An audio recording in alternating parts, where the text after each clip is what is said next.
They said no man chose solitude unless something had been taken from him. For Elias Walker, that something had a name, Annabelle. Most folks called him Eli. He never corrected them. Sounded less like a grieving husband, more like a man trying to carry on. Once this land had heard her laughter. Once these walls had echoed with lullabies and firelight prayers. But that was before the fever came, before the prairie winds howled through an empty cradle. Now Eli rose with the sun, not out of purpose, but habit. The ranch stood cold, not for lack of fire, but for lack of voices. He spoke to the horses more than he spoke to men, and even they had learned not to wait for softness in his tone. Ironwood Ranch hadn't seen visitors in years. The trail up from Rustwater Creek was long and bitter, and Eli made sure folks knew he preferred it that way. But fate doesn't knock, it arrives in silence. And on a frost-bitten morning, as Eli turned the corner of his barn with hay in his arms and sorrow in his chest, he saw them. 3 children, a girl, a boy, and a baby wrapped in rags, huddled like ghosts beside his cattle. No words, just eyes that pleaded for warmth. That's when everything began to change. The wind had teeth that morning, sharp, unrelenting. Elias Walker pulled his duster tighter around him, the collar stiff with frost. Snow crunched beneath his boots as he crossed the yard between the barn and the house, arms full of hay, breath fogging in short bursts. The sun was just a smear behind the clouds, offering no heat, only light. Ironwood Ranch stretched quiet and hard beneath the sky, every board and beam speaking of a man who kept things standing because he didn't know what else to do. He was halfway to the barn when he heard it, a cough, wet and small. He froze. The horses had already stirred in their stalls when he approached, but this wasn't them. This was human. Elias slowly lowered the hay and reached for the sidearm he rarely needed, but always wore. Silence returned, heavy and waiting. Then came the soft shuffle of feet on frozen straw, followed by a voice barely above a whisper. "Please, don't shoot." He rounded the stall and found them. A girl, maybe 10, standing in front of a boy who looked younger by 2 or 3 years. In her arms, a bundled form, a baby swaddled in what looked like an old saddle blanket, its breath puffing like steam from a kettle. They were filthy, shivering, and so out of place it took him a moment to believe they were real. "We ain't here to steal," the girl said, chin lifted, though her voice shook. "Just needed a place out of the wind." Elias didn't answer. He studied them with the same stillness he'd offer a wild horse. Quiet, careful, assessing for wounds you couldn't see. The boy coughed again. It sounded worse up close. The girl's coat was more patches than fabric, boots too big and lined with what looked like newspaper. Her cheeks were raw, her lips cracked. The baby in her arms stirred and let out a sound so small it nearly broke him. "How long have you been out here?" he asked, voice low and rusted from disuse. "Since last night," she said. "We walked a long way." Elias took a breath. The barn was cold, not cold enough to kill, but close. He looked out at the yard, the drifted snow, the single trail of boot prints leading to the barn doors. "Names," he said. "I'm Clara. That's my brother Caleb. The baby's Mari." "Where's your folks?" Clara's jaw clenched. "Gone. Gone." That word could mean 1,000 things out here. Dead, drunk, jailed, run off. He didn't ask again. The baby whimpered, a soft, keening sound. Elias stepped back. "Come on." Clara hesitated. "You'll freeze out here," he said simply. She nodded once and nudged Caleb forward. The boy didn't look up, just followed his sister, clutching the edge of her coat. They stepped into the house like creatures unused to firelight. Elias stirred the coals in the hearth until they flared, throwing shadows up the walls. He brought out a cast-iron kettle and set it to boil, then pulled the quilt off his bed and laid it near the fire. "Sit." Clara eased down first, tucking the baby into her lap.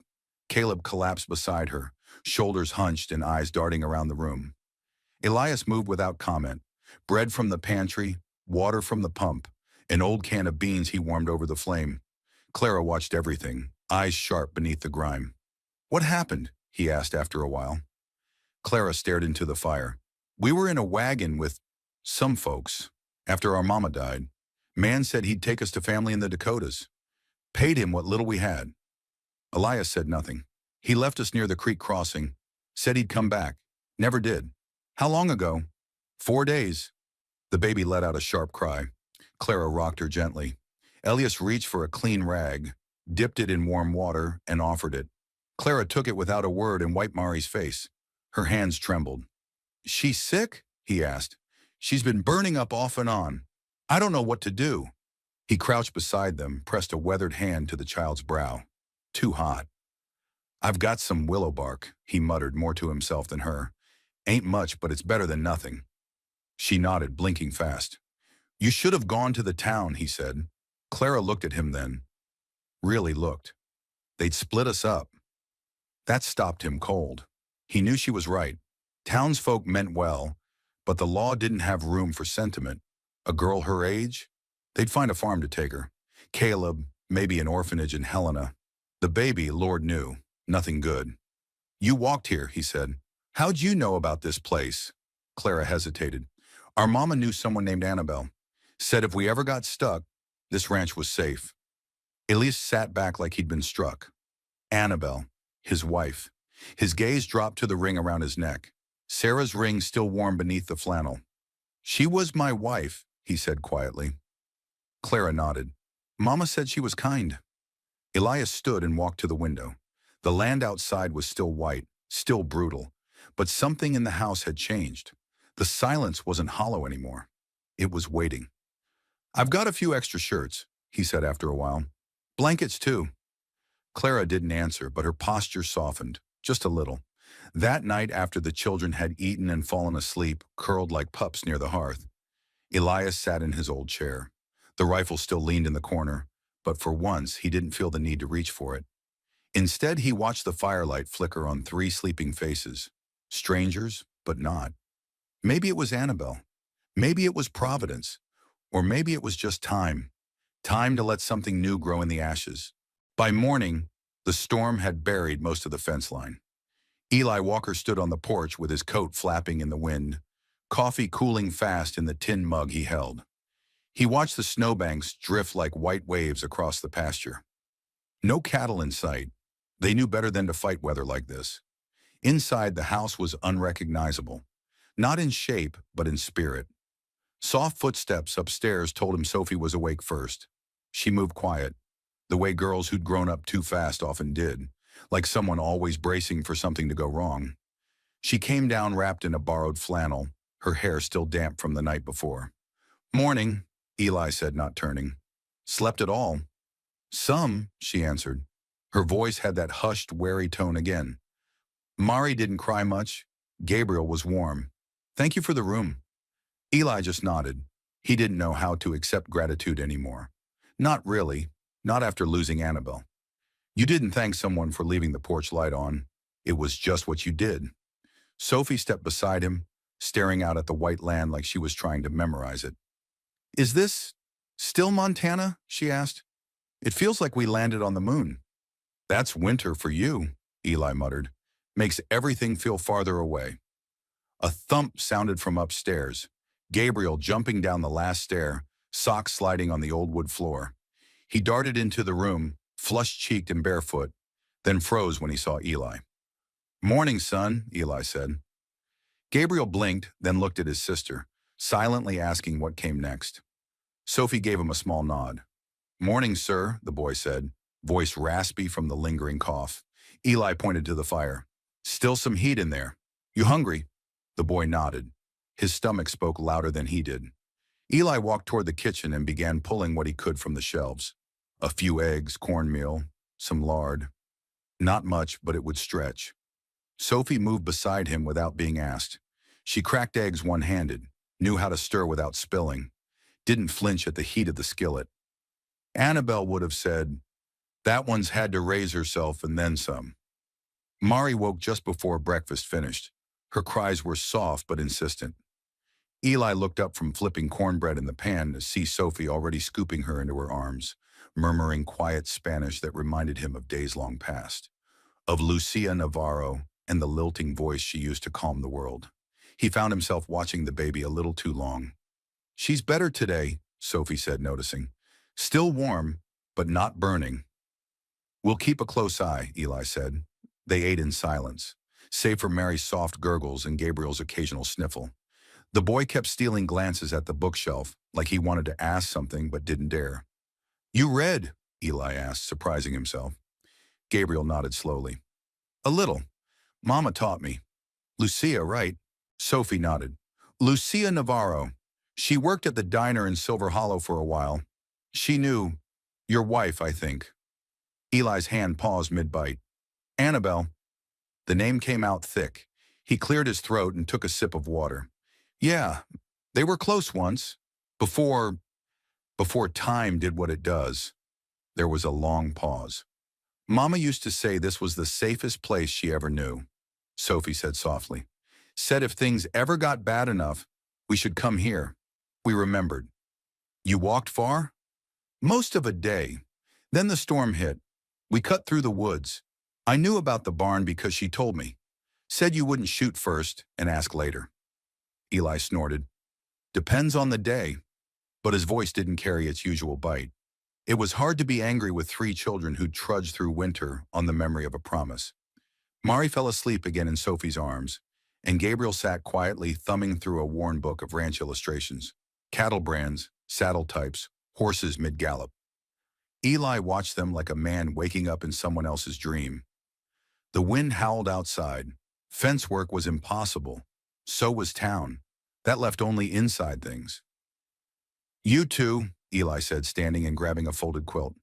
"Come with me." They followed him up the narrow stairs to the room across from the guest bedroom. Annabelle's sewing room. He hadn't opened it in months.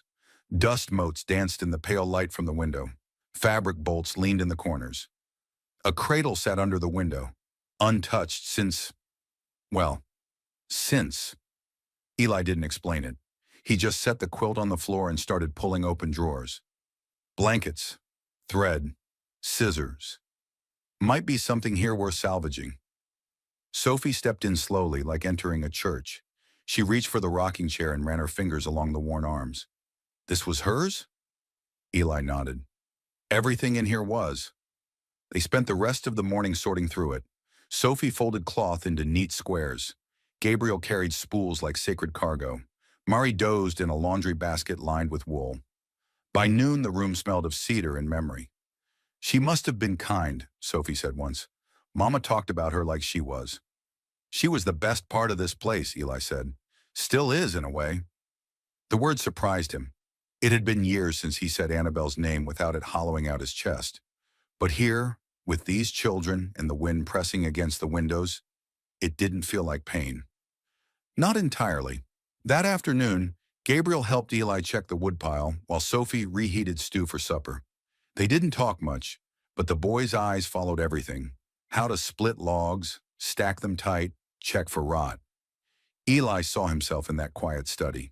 He'd been the same at 8. Only difference was, Gabriel had someone watching over him. By the time night fell again, the storm had calmed. The fire snapped in the hearth. The kids curled under patchwork quilts that still smelled faintly of lilac and smoke. Eli stood by the doorway of the guest room, watching as Sophie tucked Mari in, singing low. When she turned, he asked, "You got a plan for after the thaw?"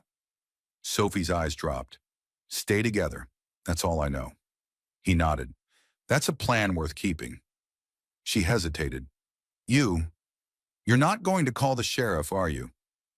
Eli thought of Clara Ramsey still patrolling Silver Hollow with that badge she wore like a second skin.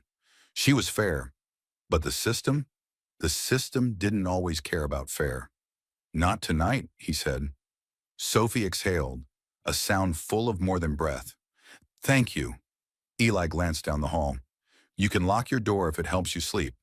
She nodded once, then softly closed it behind her. Eli Walker stood in the hallway for a long moment, the silence of the house no longer empty but full.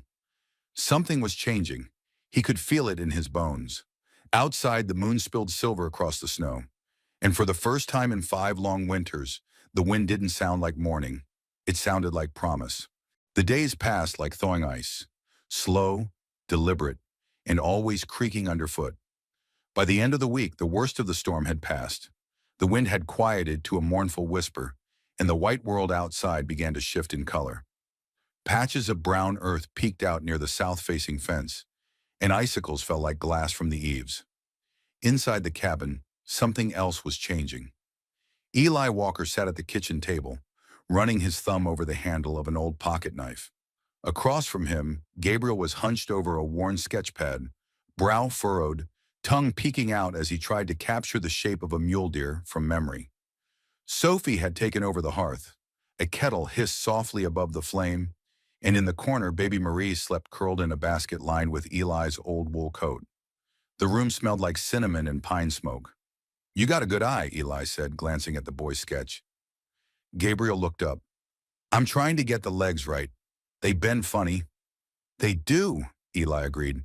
"Takes a while to learn how to see what's really there, not what you think should be." Sophie looked over from the kettle.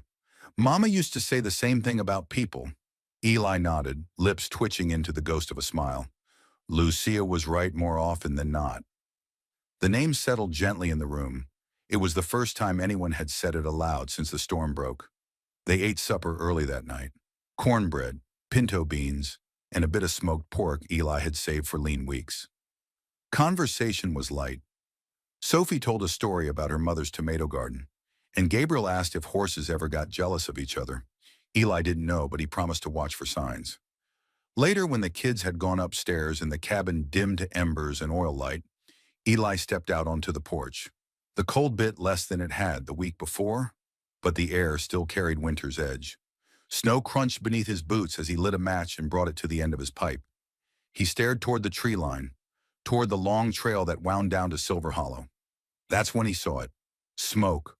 Thin, distant, but steady.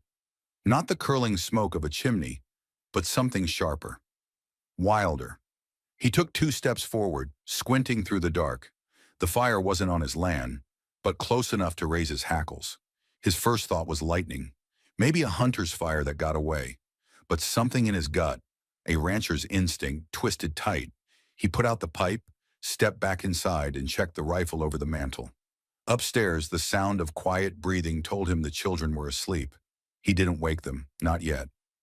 By morning, the smoke was gone, but the unease remained. At breakfast, Sophie noticed. "You're quiet," she said. "Always been," Eli answered. But the edge in his tone made her look twice. He saw it, the tension in her shoulders, the way her spoon slowed in the bowl. Gabriel didn't seem to notice. He was busy teaching Mari to bang a wooden spoon on the table without dropping it. Later that afternoon, Clara Ramsey rode in. Her badge caught the sun just before her horse crested the hill. Eli met her at the fence line, his coat half-buttoned, rifle slung behind the door. "Didn't expect to see you this far out," he said. Clara tipped her hat, eyes shadowed. "Didn't expect to be out this far either, but I figured you might have seen something." "Smoke last night, ridge west of here. Thought it might have been windblown embers." "Wasn't," Clara said, reins tightening in her gloved hands. "Old delivery wagon was found burned near Ravens Fork Road. Nobody inside, but tracks in the snow said at least 2 people left it on foot, one of them limping." Eli felt the shift in his gut like a fence post giving in deep soil. "You think they're headed this way?" "I think they might already be close. Thought I should warn you. Appreciate it?" Clara didn't ask questions, not the kind that pressed. She'd known Eli too long, known Annabelle too. But as she turned to ride, she looked back once. "You've got young ones in the house now, don't you?" Eli didn't answer. "You're not the only one keeping secrets, Eli, but you might be the only one who can protect what's left." Then she was gone, hooves vanishing into white silence. That night, Sophie stayed up late, shelling beans by lantern light. Gabriel read to Mari from a battered copy of Ranch Tales for Boys. The baby cooed at the sound of his voice, even when he stumbled through the longer words. Eli watched them from the threshold, jaw tight. He couldn't protect them from the past. He didn't even know what they were running from. Not yet. But he could keep the fire lit. He could keep the door locked. And he could load the rifle beside his bed, same as he had every night since Annabelle died. Only now it wasn't for himself. It was for them. And somewhere out there in the thawing dark, someone was moving, maybe coming closer, maybe watching already. The knock didn't come until the 3rd night after Clara's visit. Eli had just set another log on the fire, the warmth of pine wood crackling through the cabin's silence. Sophie and Gabriel were upstairs. He could hear them whispering through the floorboards, telling stories the way children do when they're too tired to sleep but too afraid not to talk. Mari lay swaddled in a quilt near the hearth, her little hands twitching in dreams. The quiet in the room felt like glass, fragile, still. Then the knock shattered it. Not a loud one, just three deliberate raps. Eli froze. He didn't reach for the door. He didn't call out. Instead, he turned slowly, took his rifle from its post by the mantel, and stepped to the side of the frame where the firelight wouldn't cast his shadow on the curtain. He waited. No second knock came. He stepped forward and eased the door open 2 inches. A man stood there, or what was left of one, coat torn, one hand wrapped in a filthy rag. A wide-brimmed hat sat low over his face, and his stance, off balance and leaning slightly, told Eli he was either drunk, wounded, or both. "You Eli Walker?" the man asked, voice like dry leaves rustling through gravel. "Depends who's asking." The man chuckled, low and humorless. "Name's Harlan Briggs. I ride for someone. He's looking for 3 runaways." Eli's grip on the rifle tightened. "You lost something, Mr. Briggs?" Briggs took a step forward and Eli stepped out fully, blocking the door behind him. "Girl, 11, answers to Sophie.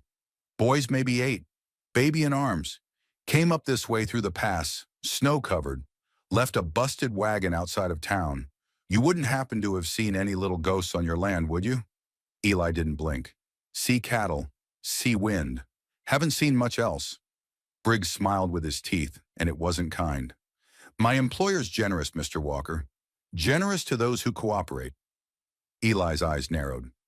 "And to those who don't? He's less generous." A long moment passed between them, one man standing for something he couldn't explain, the other threatening something he hadn't yet earned the right to name. Then Eli said, low and flat, "You tell your employer if he wants to take what ain't his, he better ride up here himself." Briggs spat into the snow, turned without another word, and limped back to where a shadow of a horse waited on the ridge. Eli didn't lower the rifle until the rider was gone. He didn't sleep that night. Instead, he nailed boards across the kitchen window, checked the door locks twice, and lit 2 lanterns in the hallway. Just past midnight, Sophie came downstairs, blanket draped around her shoulders. "You saw someone." Eli didn't bother to lie. "Man came asking questions. About us. About you," he corrected. "Said someone's looking to collect what he thinks he owns." Sophie said nothing. Her fingers tightened around the blanket's edge. After a pause, she asked, "Did Mama know he was coming?" Eli looked at her, then, not like a child, but like someone he might someday trust with a hard truth. "I reckon your mama always knew trouble has a long memory." Sophie stepped to the fire, crouched beside Mary's basket, and tucked the quilt higher under the baby's chin. "He's not her father," she said suddenly. Eli turned. "I don't know if she ever said it out loud. Maybe she didn't want to admit it. But I knew. The way he looked at us. The way she flinched. Was he ever good to her?" Sophie's jaw tensed. "He was good at pretending. That's not the same." Eli crouched beside her. "And your mama? Lucia?" Sophie's eyes softened. "She tried. She did everything she could to protect us. But the world got heavy. Too heavy to carry alone." Eli nodded once. "Ain't meant to be carried alone." Sophie looked up at him, the firelight flickering in her eyes. "I don't want to run again, Mr. Walker." "Neither do I." Upstairs, Gabriel stirred, mumbling something in his sleep. Marie, warm and safe between them, gave a soft grunt and kicked free of the blanket. Eli reached out and gently pulled it back up, smoothing it over her chest. Her tiny hand caught his thumb and didn't let go. Outside, the wind picked up again, but it was different now. Not a storm, just the kind of wind that comes before something important, a reckoning maybe, or a choice. Eli stood and said, "We best be ready. If they're coming, they'll come soon. You ever used a rifle?" Sophie shook her head. He studied her for a second. "Tomorrow after chores, we'll fix that." Sophie didn't smile, but her shoulders lifted just a bit, as if she'd decided she would not be carried, not anymore. And Eli understood. Sometimes a man didn't build a family. Sometimes it found him on the wind, holding on with tiny hands and fierce eyes. And if that was true, if this was his to protect, then come hell or high snow, he'd do it. Snow came in heavy the next morning, thick and silent, like the world was holding its breath. Eli woke to the sound of Sophie chopping wood out back, the rhythmic thud of the axe echoing across the ridge. She shouldn't have been doing it. He'd told her not to. But there she was, his flannel shirt hanging down to her knees, jaw clenched, swinging with everything she had. Eli stepped out onto the porch, boots crunching on the new snow. "You think that stack's gonna split itself twice just to spite me?" Sophie paused mid-swing. "Thought I'd get ahead of it." "You're 11, he said, voice rough from sleep. "You don't need to get ahead of anything but fractions and warm socks." She set the axe down slowly. "I didn't sleep much." Eli walked down the steps, picked up a log and began stacking it on the porch. "Neither did I." They worked in silence for a while, side by side, until Gabriel came to the door, rubbing his eyes. "I heard a horse," he said softly. Eli turned fast. Gabriel pointed toward the trail. Sure enough, fresh tracks curved around the tree line. Hoof prints, one set, not recent, but not snowed over either. Someone had come close. Close enough to see the cabin, maybe even watched it. Eli stepped down into the yard, following the trail until it vanished near the ridge. Whoever it was hadn't come to talk, just to look, to wait. That was worse. By the time he returned to the cabin, his breath was white steam in the cold air, and his decision had hardened like iron in snow. He turned to Sophie. "We ride at first light tomorrow." She blinked. "Ride where?" "Raven's Bluff, sheriff's office. Clara Ramsey's still got friends in town. If Harlan Briggs is sniffing around on someone else's orders, I want it on record. What if we don't come back?" He looked her dead in the eyes. "Then we take what matters with us." That night he packed. Extra blankets, cartridges, dried meat, Marie's few things. He wrapped Lucia Navarro's old photo in oilcloth and tucked it deep in his saddlebag. Upstairs, Gabriel helped Sophie roll up their mother's shawl. "She never would have wanted us to hide forever," he whispered. Sophie didn't answer. She was busy checking the little cloth pouch where she kept the silver cross Lucia had worn. She held it like it might burn her hand. Later, they ate a quiet supper. Root stew and cornbread, the last of the good batch, and Eli sat by the fire with Mari on his knee. She was warm and heavy and halfway asleep, one chubby hand wrapped tight around his thumb. "You think we're doing the right thing?" Sophie asked from the rocking chair, voice barely above a whisper. Eli didn't answer right away. "I think there ain't such a thing as right and wrong when you're protecting a child. There's just what you can live with." "And what can you live with?" Eli looked into the fire. "Not losing her, not losing either of you." Sophie leaned forward. "If something happens, if that man comes while we're gone, he won't. But if he does," Eli's jaw tightened, "then Clara will have his name, and the law will know who to follow." Sophie nodded, her eyes shadowed. She didn't believe in the law. Not really. Not after what she'd seen. But she believed in Eli now. That was enough. Before dawn, they saddled the horses. Gabriel kissed Mari's forehead twice and whispered something no one heard. Eli lifted the baby into Sophie's arms, wrapped in a wool blanket, then handed Gabriel the reins to the pack mule. "You stay close to your sister," he said, "no matter what." "I will." "Good man." Then he turned to Sophie. "You ride ahead. I'll watch the rear." She hesitated. "What if they're already on the trail?" "Then we lead them straight into Clara Ramsey's front yard." She gave a single nod and swung up into the saddle. The ride was slow at first. Too much snow, not enough light. But as the sun rose, the trail grew clearer. They passed the frozen creek, the bend in the road where Lucia's wagon had once broken down, the charred stump where Eli had cut wood the day after the children arrived. Every piece of land held a memory now. Halfway to Raven's Bluff, they heard it. A crack. Not thunder, not ice. A rifle. Sophie pulled up hard, heart hammering. Mari stirred in her arms but didn't cry. Eli scanned the ridge. Another shot rang out, closer this time. Then a voice, rough and familiar, drifted through the trees. "Give me the girl, Walker." Harlan Briggs. Eli pulled his rifle and wheeled his horse to face the tree line.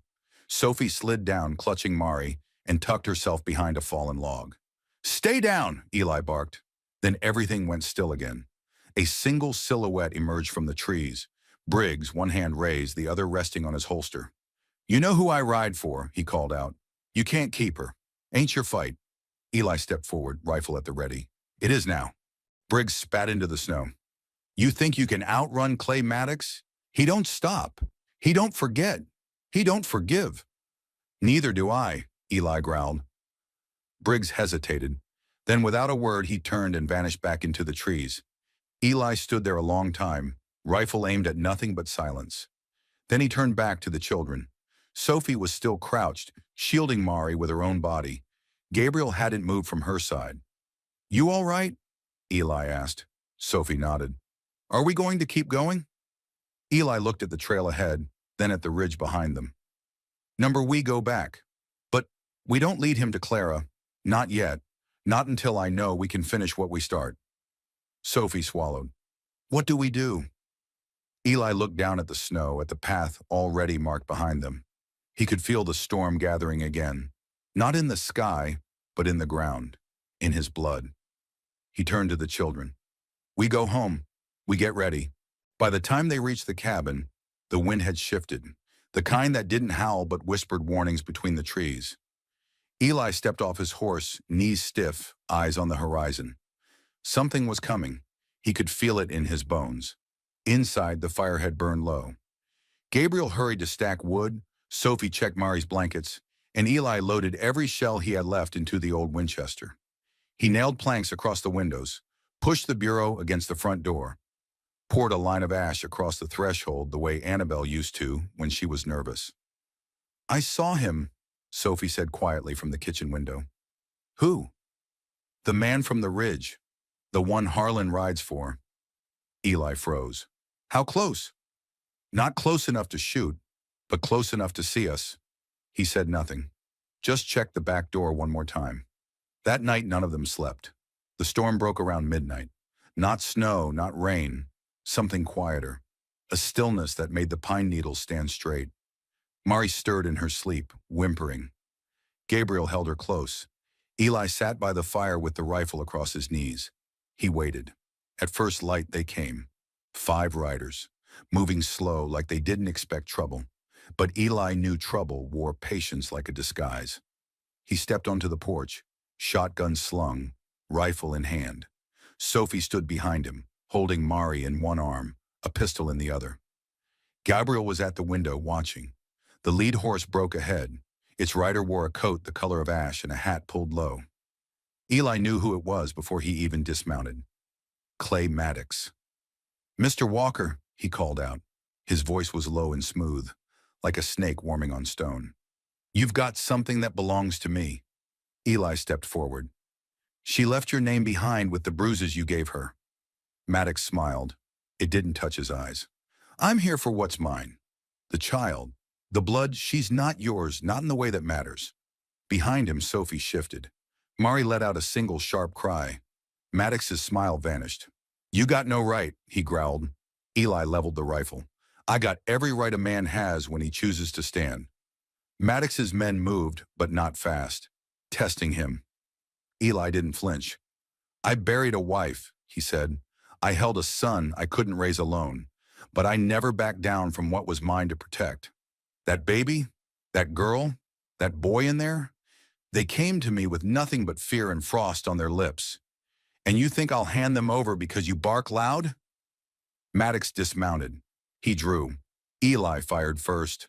The shot slammed into Maddox's shoulder, spinning him to the snow.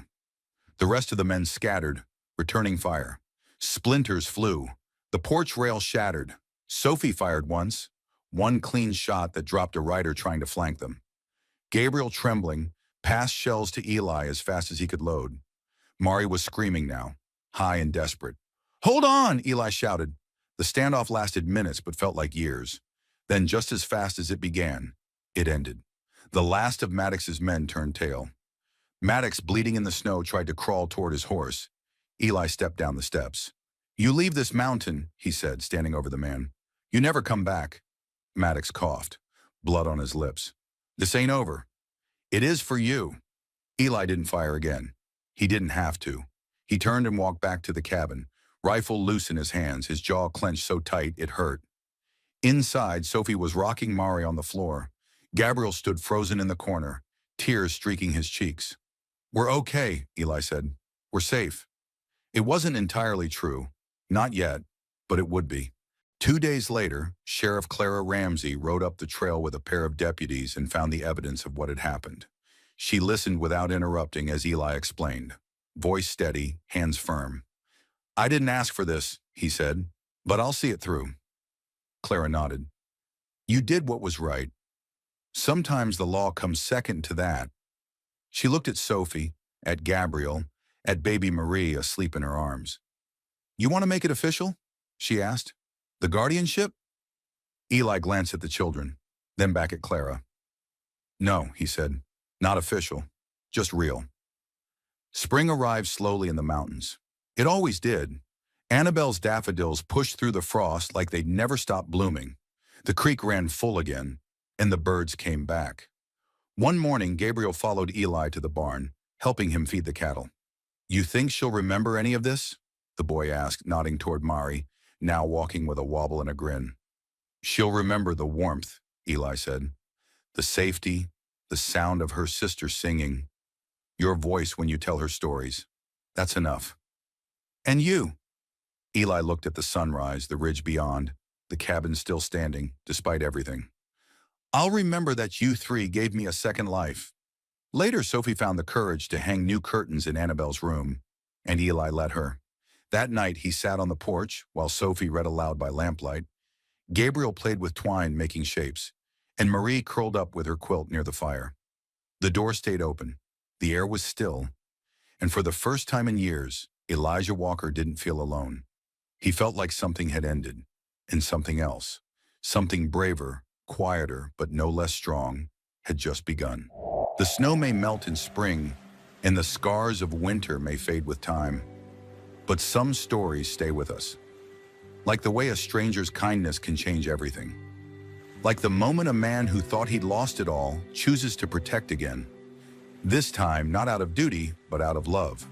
Elijah Walker didn't go looking for a family, but sometimes family finds you.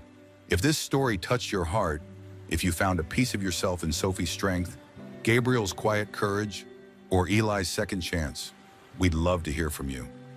Drop a comment and let us know. Where are you watching from, and what part of this story stayed with you the most? If you're new here, be sure to subscribe, because tomorrow we've got another tale waiting, one that might just meet you where you are, the way this one did. Until then, keep your fire burning, your door open, and your heart brave. We'll see you on the trail.